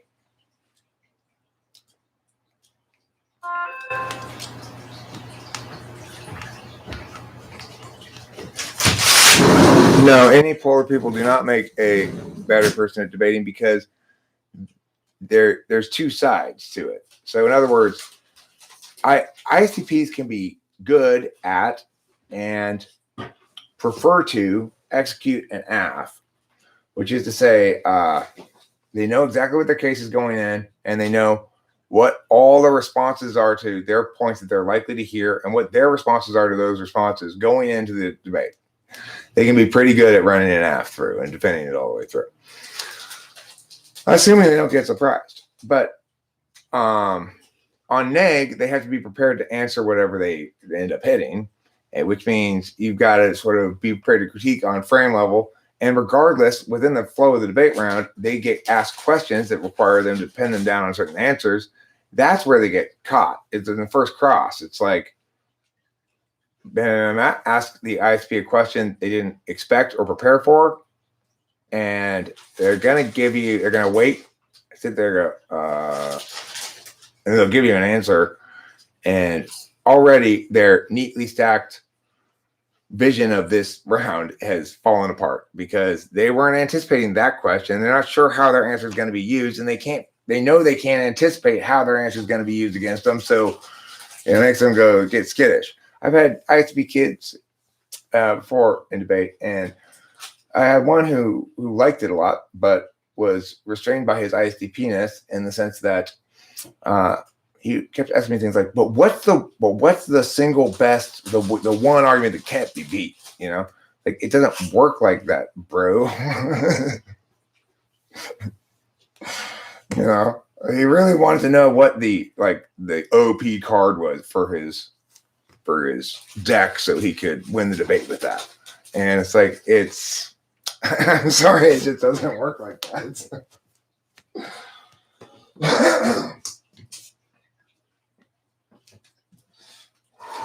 Because there's always multiple elements that relate to each other in some way within any argument. Namely, there's, on one level, there's the claim warrant impact. On the other level, there's a linkage to framework. So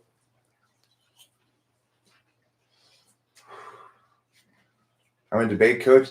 Name every form of argument, all 362 of them. I'll tell you every form of argument. There's affirmation arguments and there's neg arguments. What's additionally true for both affirmation arguments and negation arguments is that there are, in any complete argument, includes a claim, a warrant, and an impact. Now, there are arguments that the main difference between neg arguments and aff arguments is that neg arguments are intended to preclude the aff from winning. It's the aff's burden to win. So no argument can really be understood outside of a frame of reference in which it's clear whether that argument is affirming or negating, and if it's negating, what it's negating. So that's obviously, it's silly to think that you could say there are 362 kinds of arguments, because arguments don't work like that. So whoever did that was probably a TE user.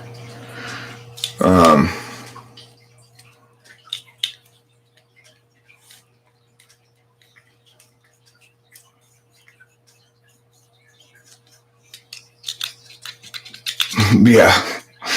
Musk is so obviously an NI tool user. He couldn't think of any possible alternative traffic remedies, so out of desperation, quote unquote, he just started digging. I thought of 5 in the time he took to say that.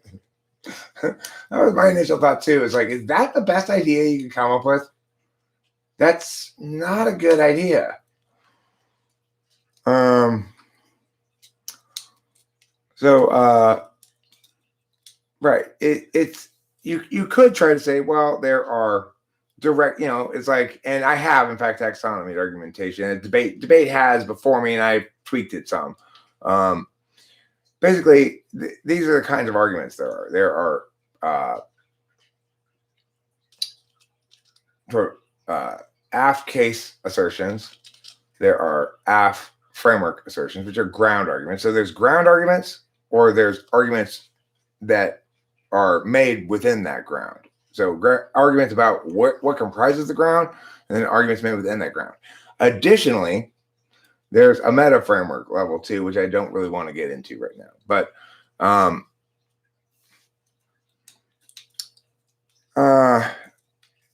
the thing is,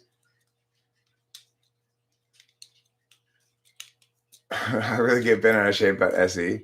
I don't think Elon Musk is evil at all. I don't critique him for being immoral. I critique him for being. I'm really not critiquing him, right?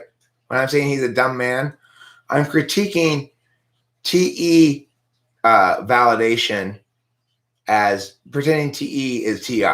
I'm critiquing that fundamental failure to make a distinction between smart and effective.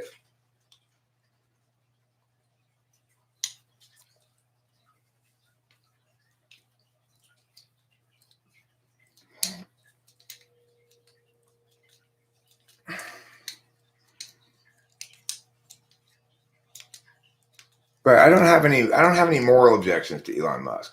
In that regard, I generally differ from that lady who sings that song "Rat" with a umlaut over the A. She takes the stance that he's not just dumb and ordinary, but sort of morally bankrupt. I don't take that position on him. I just think he's people say he's smart, and I see no evidence of it. And so that irritates me. I see evidence of the contrary.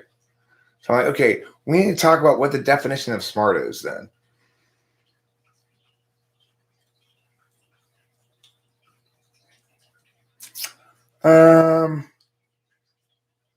For an INTJ versus ENTP, the winner is related to what type of topic is chosen.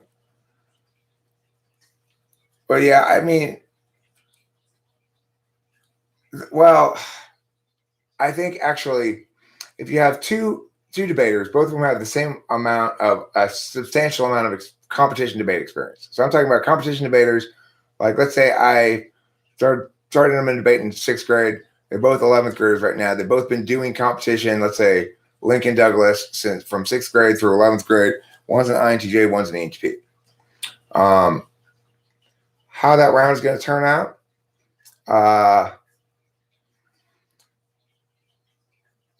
Probably the INTJ is going to win most of the time. Or it'll be complete crapshoot. It really depends on how excited the ENTP is about the topic.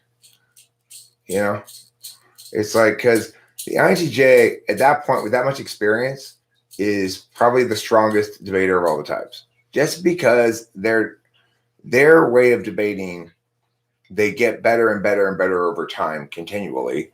Whereas INTPs, it's hard to keep their SE engaged. So those kids fade off and then come back in and then get bored and then come back in, like in terms of their energy level, not in terms of their actual presence of the class or stuff, but in terms of how much they care. And they like to try new ideas that sometimes don't work and lots of stuff like that. So in terms of typically the most powerful imaginable debater, in my opinion, is an INTJ that I've had for 6 years. In other words, I started them in 6th grade, and I still have them as a high school senior. If I have an INTJ debater for 6 consecutive years, I should have a national champion for sure, in my opinion. Yeah, he's not bad. He's just not an original or expansive thinker.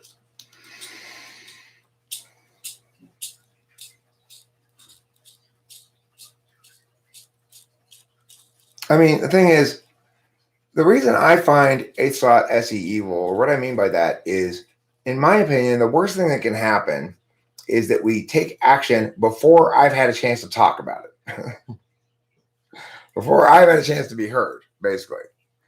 If you want to do something, you first listen to me tell you what's wrong with it or what I think about it before you do it. So in that regard, SE cuts off any, right? Oh, you already done it? Well, now my arguments are irrelevant. You already broke the shit. I can't try to convince you not to break it. And you might also point out the opposite is also true. So we better jump on this shit or it's going to pass. Wait, I want to talk about it. Now you've blown it, Eric. Now we lost our opportunity. But that's not my frame of reference. That's their frame of reference. So that's the difference, you know? And that's why people think the 8th slot's evil, because it's the thing that prevents them from saving the day.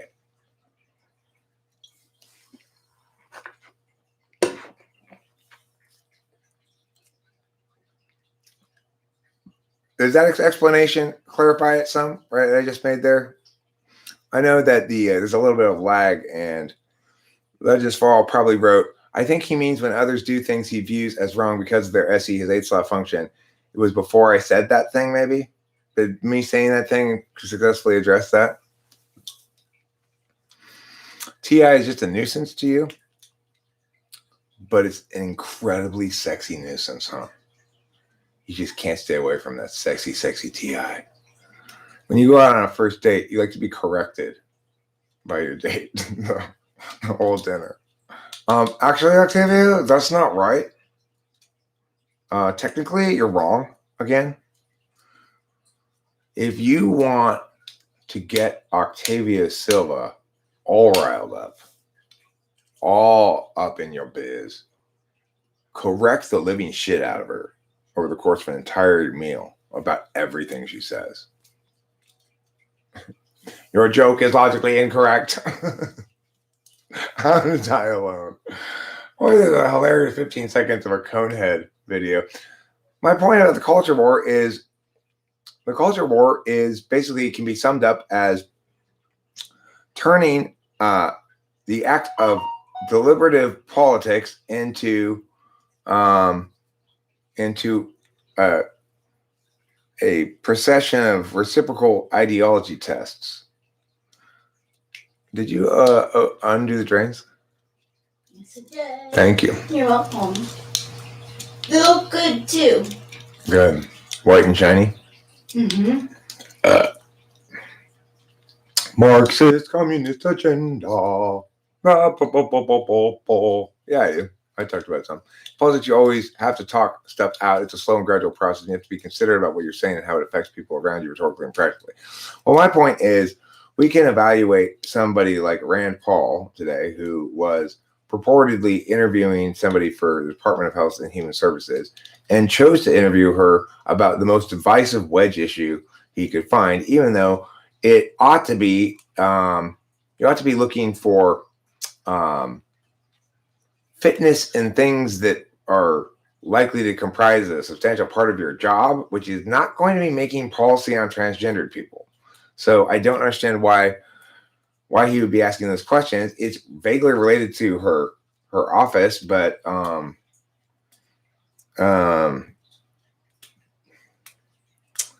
it's just designed as an ideology test, not as an actual meatity meow. And the other thing is,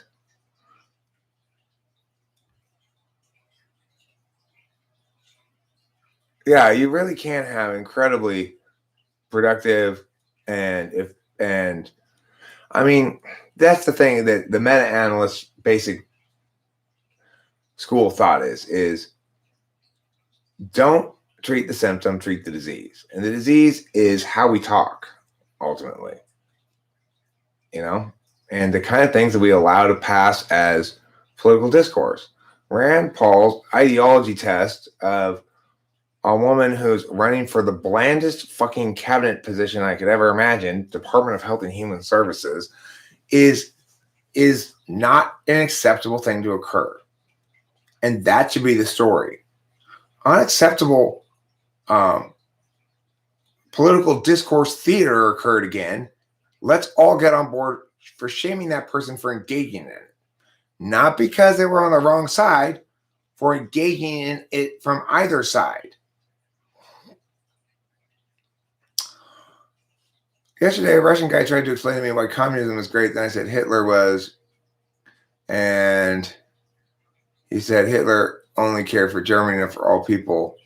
So he's worse than Stalin. Well,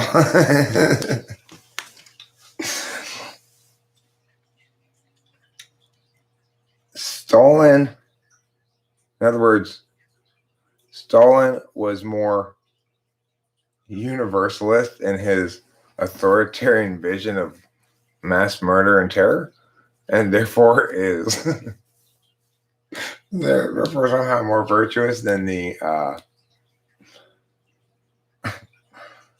less inclusive, but more limited in its genocidal intent regime to the west of them in Europe. I mean, that's just very silly.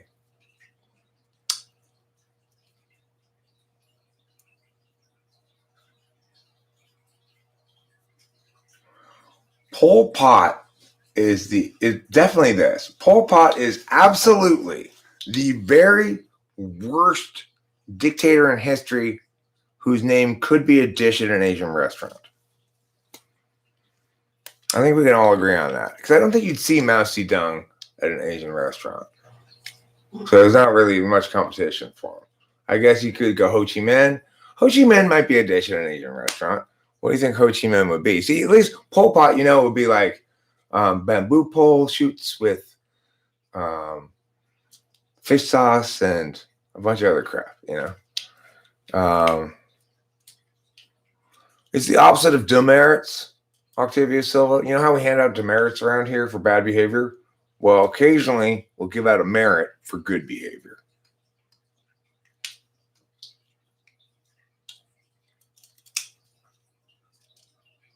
What a sophist. What a sophist he is. Okay, that's it. I'm done. I am done. I am done live streaming. Right now. That's it. I'm done. This is where I draw the line.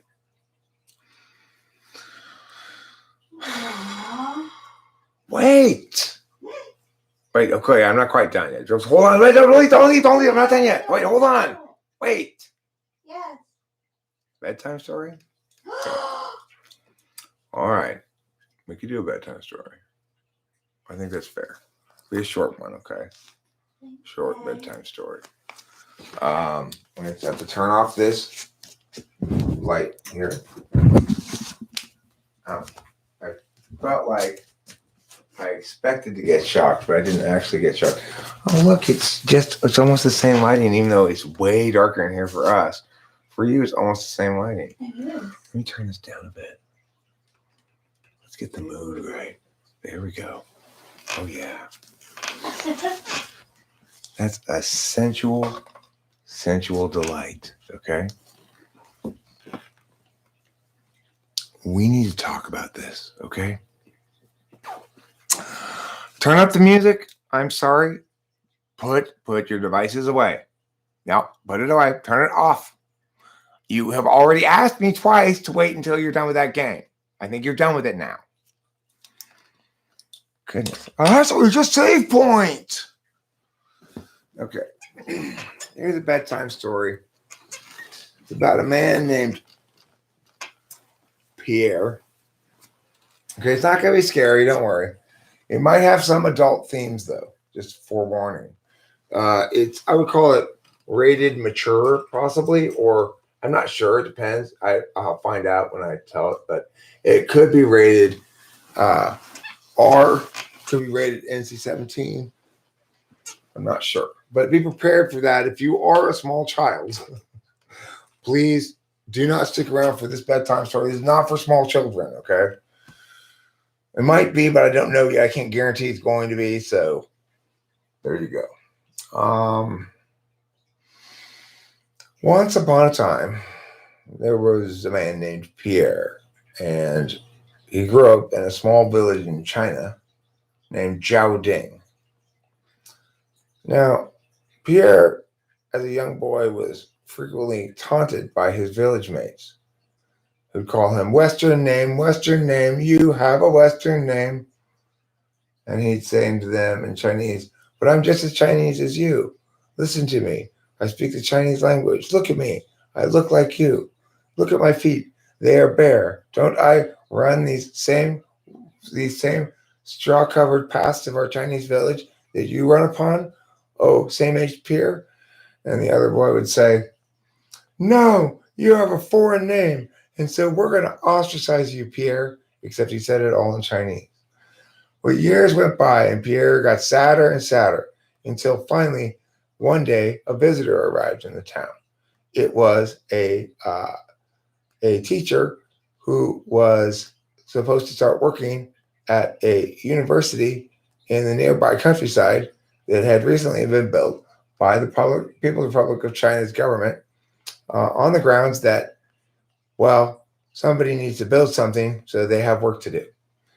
Now, I didn't yet have any students, so she was hired by the university because they needed to have at least one staff member to prove that they had people there to occupy all the university buildings.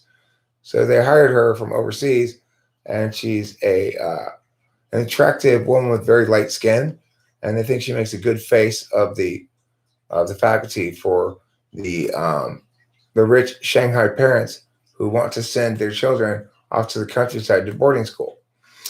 Anyhow, needless to say, she's pretty bored there because she didn't actually have any real work to do. So she hangs out in the village. Now, she's at this point just about the same age as Pierre. Pierre at this point has reached the age of 18 years old. And this lady, she is 20 years old.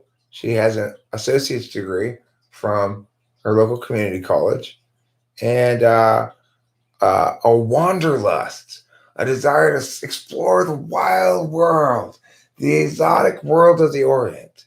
And so she took an online job to go take this job as a teacher. She gets room, board, and like $1,200 a month.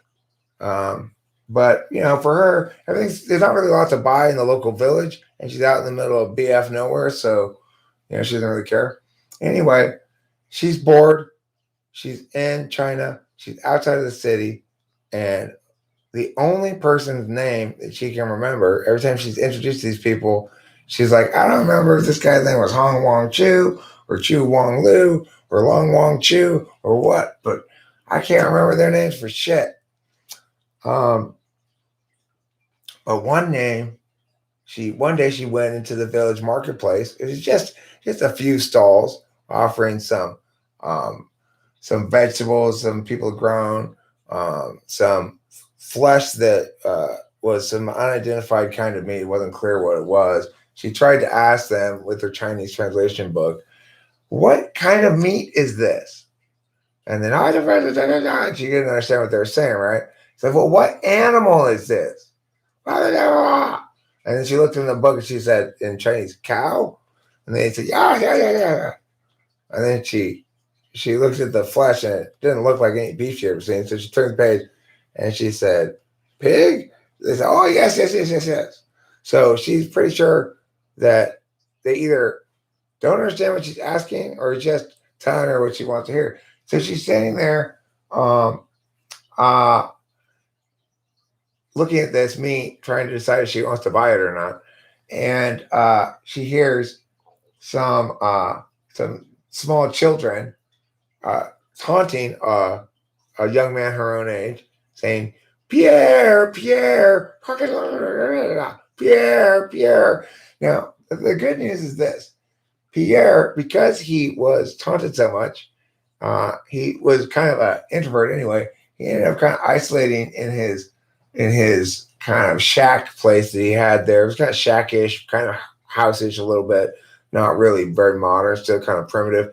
But he had gotten in the habit of taking public transportation, riding his bike down to the train station, taking the train to Wuxitang, which was also pretty deserted, but had a library and had internet. And so he actually spoke English. And when she voiced to herself, I wonder why those boys are calling him Pierre or saying that word Pierre. I wonder if that is, I've never heard a word that sounds like that in Chinese. She's musing aloud to herself, you see, at the stand, and the ladies are yelling at her from the background. She's just kind of ignoring them. And she's doing that textbook thing where you scratch your head when you're thinking about something, but she's saying it out loud. He hears her and he says, "Oh, my name is Pierre." He says it like with the Chinese accent because his English is pretty halting. Well, she says, "Oh my God, you speak English?" And he says, "Yes, I learned from internet." And she says, well, it is a sight. You are a sight for sore eyes because I haven't been able to talk to anybody around here. Do you know what kind of meat that is? And he looks at it and he says, "Yes, I know. That's meat." And she goes, "Well, what kind of meat is it?" And he goes, "The kind you eat." And she says, "But what kind of animal is it from?" And he's like, "I don't know the name for it." And she says, "Is it a cow?" "No." "Is it a pig?" "No." "Is it a goat?" "No." "Sheep?" "No." "Chicken?" "No." She said, then she starts to look in her book and she finds this thing with some pictures of animals. And every time she sees a picture of an animal next to a word, she shows the picture. And it turns out, ironically, that it was Gila monster, you might call them. That's what the flesh was that they were eating, that she was being offered to buy. But I guess the Chinese lady probably just thought, well, I have no way of conveying to this person that it's not a cow or a pig, it's a Gila monster. So I guess I'm just not going to express that. And he said, "You want to try?" And she's like, "Wow, I've never had Gila monster before." And he's like, "Let me buy." And he reaches into his pocket and he pulls out a few RUNs, what are they called? Ruins. RNUs, something like that. Chinese monies. And he pays for and then and they just put this, they shoo the flies off of this piece of meat and then just plop it into his hand. And he goes, "Okay, here we go." And she's like, "Oh my God, what am I doing? Am I really going to eat this stuff?" But, I haven't talked to anybody in like 3 weeks and everybody here is insane. And I don't know what to do. So I just go hang out with this guy because this place is nuts. And so she follows him back to his house. And his mom and dad and his grandma and his grandpa and his little brother and his little sister. I'm sorry, he doesn't have a little brother and a little sister. He's part of the one child generation policy. But his grandmother and his grandfather and his parents are living there, and they've doted on him his whole life because they waited until it was the year of the dragon. Then they finally got pregnant for their one child, and that was like after 7 abortions. Because they wanted to make sure year of the dragon. And so then they had him, and grandma and grandpa and mom and dad just, spoiled the living shit out of him his whole life. So he's pretty entitled, And he goes into the house and says to his parents, and they go, "Oh." Well, his parents are just starstruck because there's this, blonde girl from like Orange County, and it's very unfamiliar to them, obviously, because they're in the very rural part of China. So they're very like, "Oh," and then he turns to her and he says, "This is," and she realized, "Oh my gosh, I'm so sorry. I never told you my name, did I?" He says, "No, what's your name?" And she says, "My name is Juliana Consuela Turtle Pens." Juliana Consuelo and her turtle pins is my name. And he goes, Juliana. He really struggles with it. And she says, oh my God, can I just say something? For the first time, I feel like now I get it. You're the same as me. I have so much trouble remembering all your Chinese names with your Wang Wu Woes and your Lang Lu Lows and your Ting Tong Tangs and such. I can't remember who's who. Not to mention the fact that you all look alike. Oh my God, did I say that? Is that racist? Is that racist? Yeah, that's very racist, I think. Okay, though. All you white people look like too. And she goes, okay, good. We're both racist. And then they laugh. And she says, anyway, yeah, that's my name, Juliana Consuela, Nerd Turtle Vegan Benz, or whatever it was. And so, he hands the meat to Grandma. And Grandma goes, oh, cluck, cluck, cluck, cluck. You know, she clucks away at it and puts it into a wok in the kitchen. And it's frying away. And, it's actually starting to smell pretty good. And so, she puts some soy sauce and stuff in it, and he says, "Come, sit at that table. We eat dinner together." And Grandma and Grandpa are all there. They're all crowded. They're all looking at her expectantly. And they're all being very quiet and listening. And he says, "Where are you from?" And she says, "Well, I'm from Orange County. I'm from a place called I'm from. Let's see." I'm from, what's that place called? Yorba Linda. I'm from Yorba Linda. It's like, kind of like the, western part of Orange County where it's like not that far until you get to LA County, like the western northern part. And he's like, I don't know. I don't know what you talk about. She's like, it's the United States of America. It's called California. I'm from Orange County. He said, okay. Don't talk to me like I'm stupid. And she said, well, I'm sorry. I never heard of anybody who didn't know that Yorba Linda was like right near the border of Los Angeles County. But I figure you should know that even though I'm OC, I'm still like cool, like LA County still, because I'm pretty close to LA County. I just didn't want you to think I was like totally OC or anything. And he's like, I don't know what you talk about. And she's like, well, anyway, I'm here. I'm teaching. I'm a teacher. I'm a teacher because I'm so qualified and educated. And smart. And he said, oh, you seem smart. But he was just lying to her. Anyway, later he fucked her, and that's the end of the story. Aww, that's a nice story, Jay. Thanks, everybody. Okay, that's the end of the story. Thanks for watching. Good night.